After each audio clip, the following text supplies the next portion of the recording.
sacrée de Chine. Taishan veut dire montagne de l'Est, là où tout commence. 1532 mètres et plus de 6000 marches pour accéder à son sommet. Une ascension impressionnante que beaucoup de pèlerins font à pied. Car la montagne est un pèlerinage, un voyage vers le ciel qui commence par une interminable épreuve. On vient de très loin pour gravir la montagne. Jeune, très jeune ou vieux, très vieux. Enfants et parents, parfois sur le point de renoncer.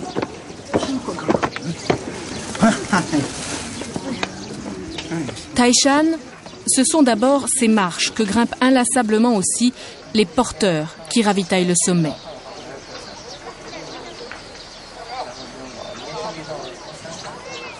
Vous montez depuis combien de temps? 2 ou 3 heures. 2 ou 3 heures? Oui. Et vous montez pourquoi? Pour vivre ça une fois. Et vous avez démarré où? Tout en bas.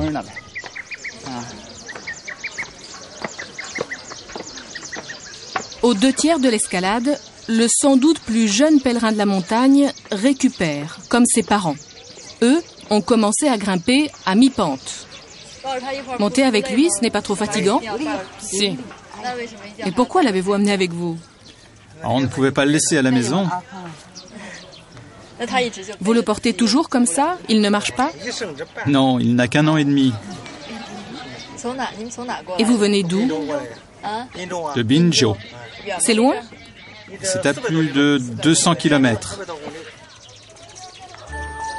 Le mont Taishan est aussi le plus grand musée calligraphique à ciel ouvert. Des dizaines de pierres gravées jalonnent la montée, véritable collection d'écritures de toutes les époques.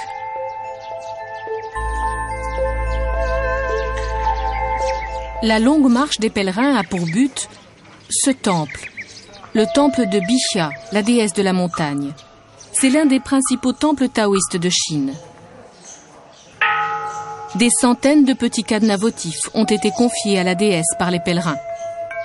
Le premier temple à la déesse Bixia remonte à près de 1000 ans.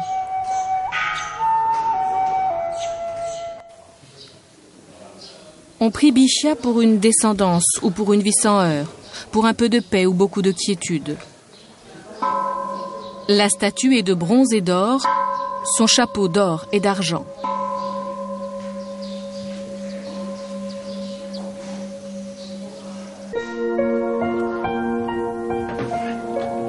4 heures, le lendemain matin.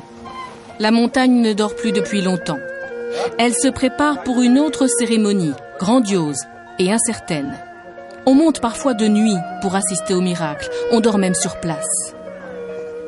Depuis que le monde est monde, il est fidèle au rendez-vous. Mais ce matin, une mer de nuages suspend la montagne entre ciel et terre. La nuit se déchire soudain et l'aube tient ses promesses.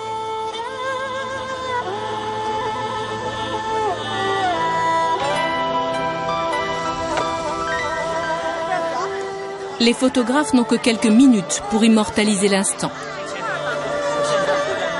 Au cours des siècles, 5 empereurs ont gravi solennellement la montagne. C'est au mont Taishan, au lever du jour, que Mao aurait dit « l'Orient est rouge ». Confucius, lui, aurait plus simplement pris conscience de la petitesse du monde. Car le sage chinois est aussi venu au mont Taishan. Il y a près de 2500 ans, il vivait même à quelques heures de là. Nous quittons donc la montagne pour un autre pèlerinage sur les traces de Confucius. La ville du maître chinois est à 1h30 de route et de dépaysement.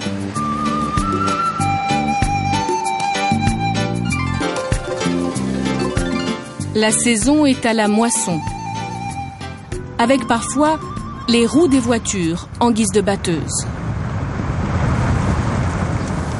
Nous voici enfin à Tufu, la ville de Confucius.